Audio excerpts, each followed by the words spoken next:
So if you would like to follow along, you can do so by logging into to Canvas. You can go to lms.tamu.edu, and in the top right-hand corner, you should be able to see the login button where you can log in with your net ID and password. In the meantime, while you're logging in, if you would like to follow along, I'm gonna talk about our website. So let me share my website,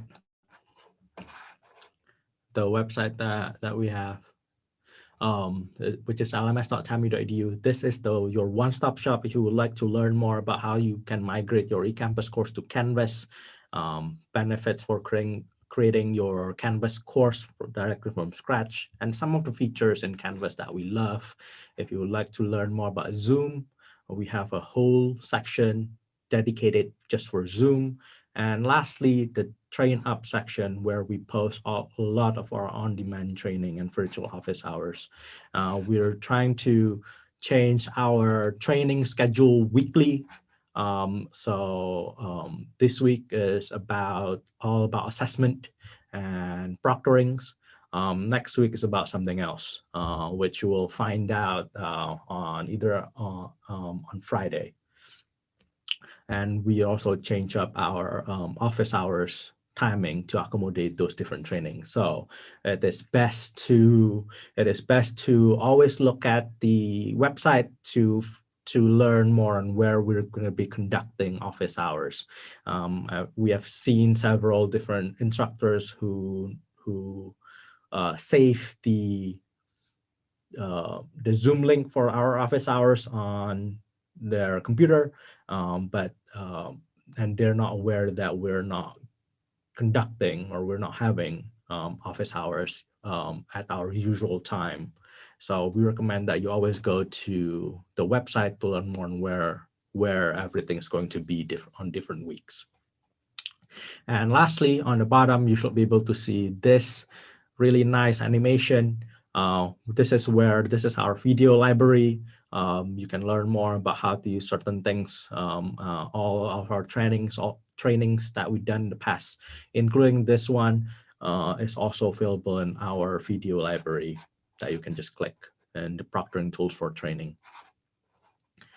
So that is about the website. Let's go back to the PowerPoint.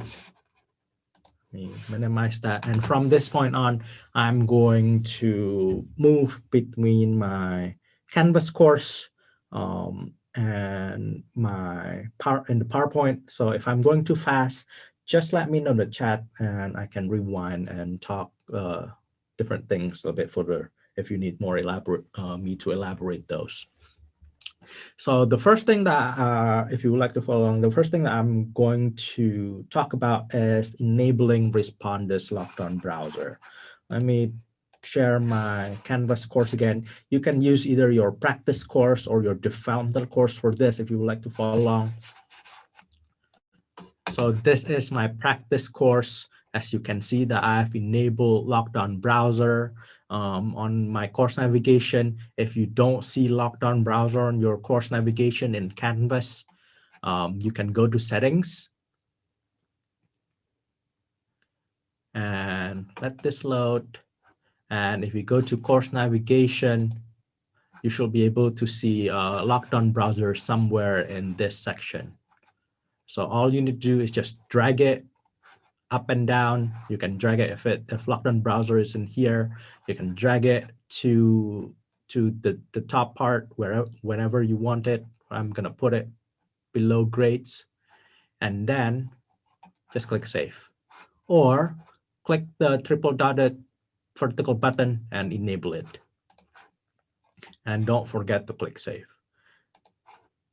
Gonna do that, and then so what you need to do right now is you need to have an exam created. So we recommend that you can enable it. You can enable Respondus Lockdown browser in Canvas, and then I'll have the exam ready. So you can see that I have exam 1 that I created in the past. And this is the exam that I plan to ask the student to take it with Respondus. This is the exam instructions. And if you go to edit, you can see that I've created the exam details instructions and do the time limit and those important settings that I want to use, that I want the students to use during the exam. And I've sent it to everyone. And I've also added 5 different questions, all worth 1 point. So as soon as I agree that all of this looks good on my end, I'm just gonna save it or save and publish. I already save and publish this. You don't need to save and publish for you to enable Respondus. But at the end of the day, you need to publish it. But you can enable Respondus in a quiz even if you have not published it. It's just your students will not be able to take that quiz yet. But you can set up the settings beforehand, ahead of time, right? So since I already published this, I'm gonna go to my Lockdown browser. And for you, for the first time, if this is your first time using it, like I am, in this my practice course, you will see this instruction. This is a great tutorial if you would like to learn more on how, for example, to prevent cheating during online quizzes or online exams. There are a bunch of video tutorials and getting started and other resources that are available to you. You can even make this page to not show again if you don't want to see this every time. But I'm going to leave it there and just click continue to Lockdown browser. And you can see this, I have 2 exams. I have a 1 exam and a quiz and Canvas. You can see that I have not enabled Lockdown browser and monitor on both exams. But for this training, for this demo, I'm just going to be using exam 1. So to enable Lockdown browser, all you need to do is just click on the exams that you would like to use and click the down arrow and click settings. And you will get this message notifications to enable Respondus Lockdown browser for this exam. I'm going to click that. And you don't need the password if you don't want to. If you would like to use a password, you can put the password right here and let your students know what the password is. And we also have advanced settings that you can play around. Lock students into browser until exam is completed. You can, if you would like. So the only caveat for this is that if they get kicked out of the exam because of internet connection issues, they might not going to be able to log back in if you enable this.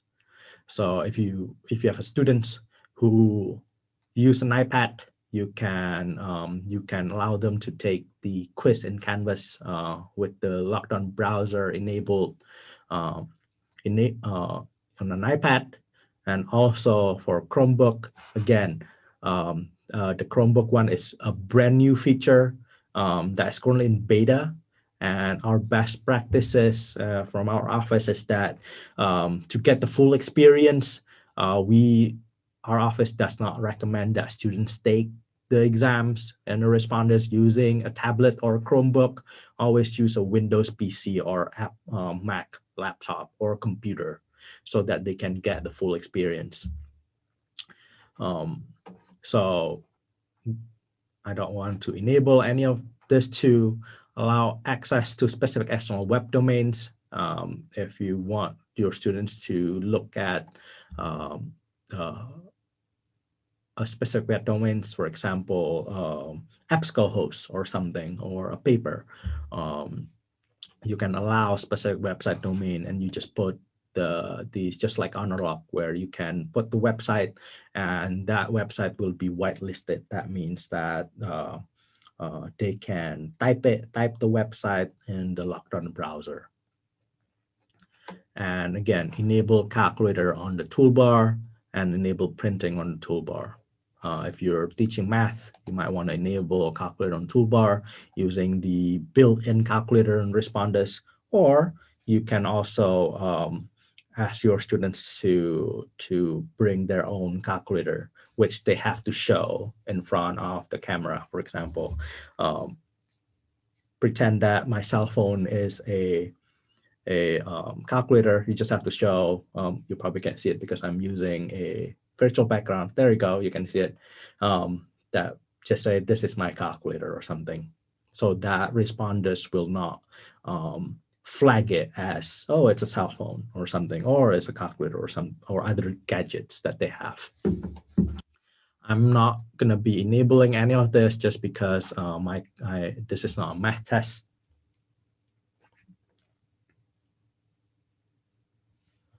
So I'm going to don't do that. And so these are just for your locked on browsers. So if you would like to also enable monitor, you have to enable that separately. So on the bottom of this, you can choose whether you want to enable monitor, which is requiring students to use their webcam, which is always a good thing, so that since it's nearing final exams, you want to know what they're doing, right? That you want to know what's on their surrounding, for example, because with monitor, responders will ask them to scan their surrounding 360 surrounding environment. So I'm gonna enable require responders monitor for this exam, and click continue, and you will get this more settings that you can choose from. So all of this that's being checked right now, these are our default settings that we recommend that you enable. Of course, if you don't want to use it, just because there's less, if you want less checking, you can disable each one of this. Or you can even change the text. For example, oh, I'm not using Chrome. Yeah. So for example, these are our default instructions that students will see. Basically, during the exam, you should not access other resources, phone, tablet, notes. You can edit this and save it. You can preview it if you have a webcam of what it looks gonna look like. Of course, you're only gonna be able to preview it using Chrome. I'm on my Firefox right now. But yeah, just keep in mind that it's always a good thing to always check and preview and see if everything's working. So by default, since you are enabling monitor, webcam check will be automatically enabled. That's something that you cannot change, but you can change the additional instructions, guideline and tips, and the student photo, student ID, and the environment check. And whenever there's a edit text, that means that you can change the instruction, right? For example, you're only allowing a student ID or governmental ID, you can change that instruction. Or in the environment check, for example, the instructions are pretty standard. For example, slowly do a 360 scan, or if you want them to bring a mirror. I've seen other faculty require a mirror in the class when the student take an online proctoring exam. They require a mirror, and then they put the mirror to show, like, what's on their screen, and making sure that there's no like a sticky notes or something on their screen. So they have to bring a camera, which they have to show in front of a camera. So you can put that in the environment check. And I'm gonna save and close, and facial detection lastly. Facial detection options, these are also our standard settings that we suggest that you enable, and advanced settings, which you can enable if you would like. I'm gonna click save and close.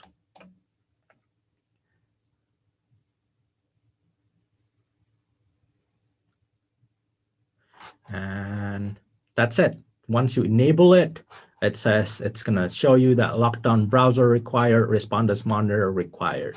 You can also tell that if you go back to modules and you go back to your exam that you would like to use, that you just enabled, it's going to say exam one. Previously, if you remember, previously it just said exam one, right? Now, after you enable Respondus Lockdown Browser, it adds this extension, require Respondus Lockdown Browser plus webcam, right? So if you just enable Respondus Lockdown Browser, you're probably not going to see the webcam. It's just going to say require Respondus Lockdown Browser. And then you can also see it in the settings that require Respondus Lockdown Browser, yes. To view quiz result, yes. And webcam required, yes. If you don't enable monitor, this is going to say no. So yes, I am going to talk about those things in this training. So that's actually what I'm going to talk about. So that is from the faculty's perspective. From this point on, all you need to make sure is that you publish the exam and then the students can take it, right? Keep in mind that from the student's point of view, they don't take the exam one, which requires Respondus Lockdown Browser from Canvas. They will get a message. If they click this exam one, they will get a message telling them to download Respondus Lockdown Browser. That's it.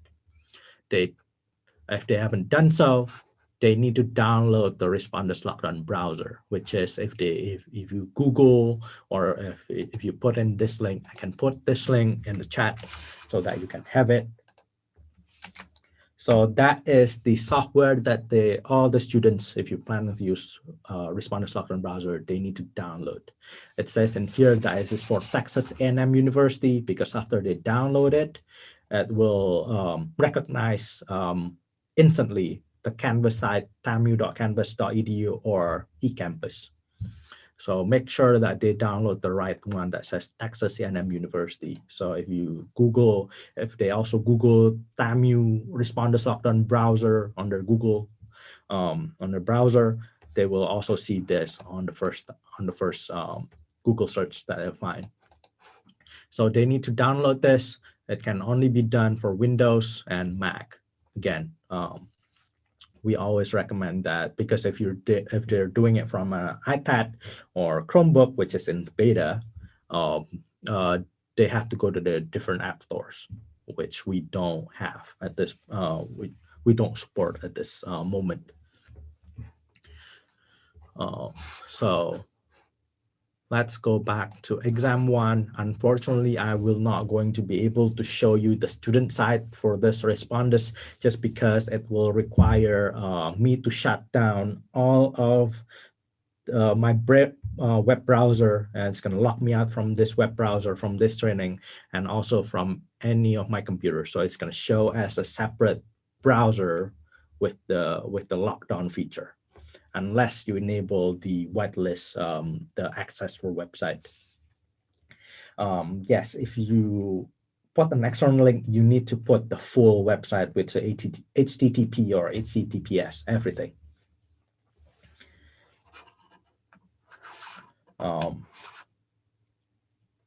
Yes, it will work if they have a Mac, because if you type in, if you're a Mac, if you click that download respondus.com, it will show Mac in here.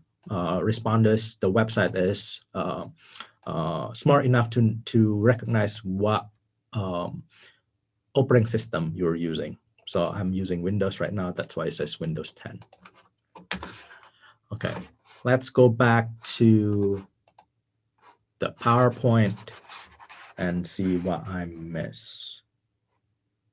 Oh, I know, which is the class result. So next, I'm going to show you, after the students take the exam, what you will see, or how you will see the student result, right?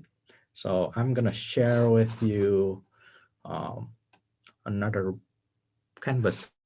So this is all the quizzes that a friend of mine, my colleague, enabled on his Canvas course.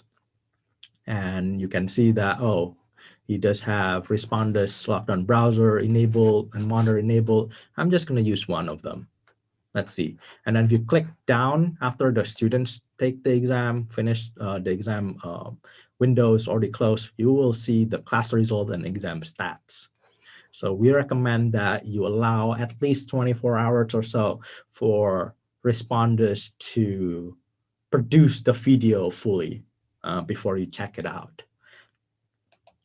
Because it really depends on the how big your classes are. So if you only have 5 students, it's responders should be able to produce that video pretty quickly. But if you're teaching a large course, for example, 200, it's gonna take some time for responders to produce those class results and the flags, right? So I'm just gonna click one, for example, this and class result. I'm just gonna see which one of the students actually have submitted the exam. And you can see in here that I took his exam on 20th of July 2020 at 2 p.m. and I scored 0.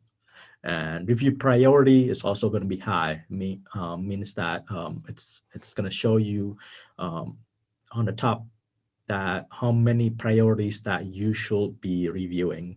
So as of right now, there's 2 students, including me and Isabel, receive a high priority. That means that you should check it out. And you can also click this link to see how the priorities are being determined by responders. It's gonna have high, medium, and low.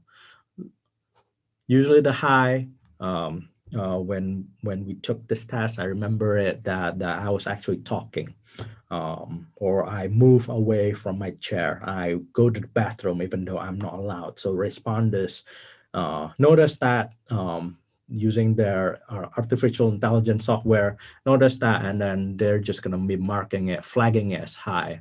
Check this out. There's something weird. So responders will not tell the faculty and the instructors that the student's actually cheating. It's just telling the instructor that, hey, there's this weird occurrences, check it out. It is still up to the instructors to determine whether the student's actually cheating or not. So you can see it that I'm just gonna click Isabel. Isabel scored 50 and she took this test in 1.5 minutes. And I can just click this and I can see her.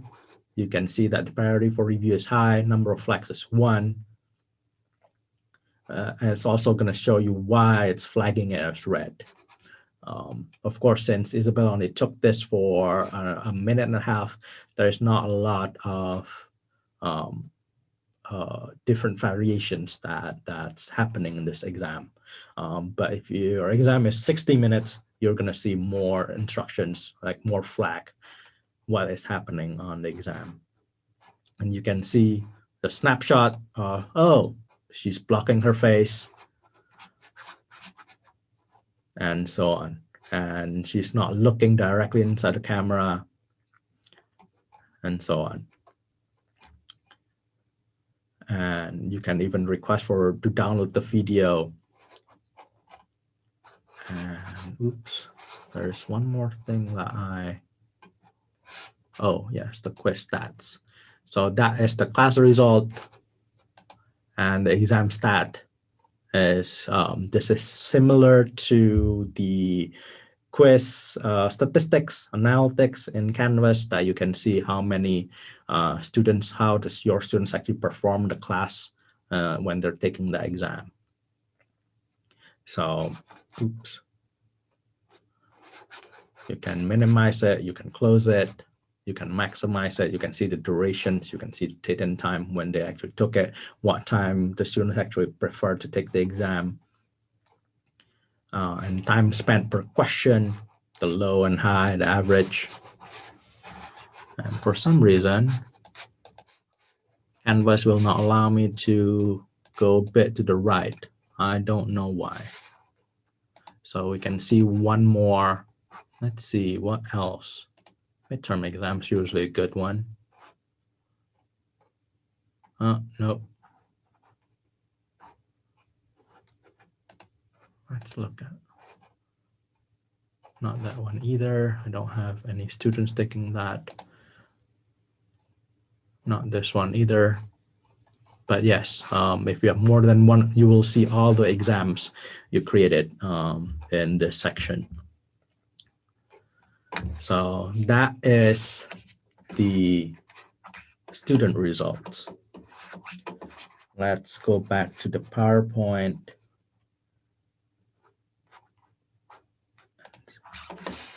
So I did show you how you need to create the exam, or how you can create the exam, how to enable Respondus, and the student instruction. Make sure that they download the TAMU version of Respondus and student Respondus. So that is basically what the student will see if they take the exam directly from Canvas. Respondus will not allow them to. They need to, after they install the Respondus, they need to log into Canvas using Respondus Lockdown browser from the software that they just installed. Class result, I did show you the class result a little bit, that you can review the high. You don't need to review everyone. It's usually, if you have a TA, that's even better, so that you can ask your TA to review the Respondus video for you and help you review those videos. But most of the time, what I've seen is that instructors only review the high, the one with the high flags. And lastly, that I want to talk about is the Respondus best practices. Is that we recommend that you enable, create a practice exam for your students. I remember when I took an exam, the first time I took an exam, the faculty that I work with actually create a practice exam that we can take, so that it's also going to test if our computer is working correctly and so on.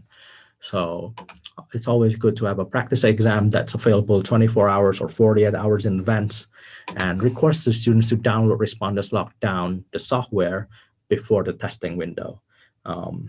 If you only allow like 60 minutes, and they haven't downloaded, that's probably not a good idea, because you have the available and until date, right? And then also the due date in your Canvas quiz settings. So always ask them to install Respondus and to check it ahead of time. So we do always recommend that faculty and or TA will be available for students during the exam window. The faculty that I'm in a course with have also an office hours for 15 or 20 minutes before the exam, just to answer any technical issues or have a Q&A session. Because it is not like Analog where you get someone from Respondus or from Analog where you can just chat with that person to fix any technical difficulties. So it is not recommended to use Zoom and Lockdown browser in conjunction together, just because both of this requires a lot of internet bandwidth. We've tested it in the past where when I enabled Zoom and Lockdown browser, one of them will fail just because my internet is not strong enough. So always use just Lockdown browser. If you would like a camera, do it with monitor. So instead of Zoom. And build extra time. It's always a good thing to build extra time. For example, 10 minutes, 5 to 10 minutes to on top of the required exam time, just for students to solve any technical difficulties that they might have. To learn more, please visit lms.tamu.edu. Thank you.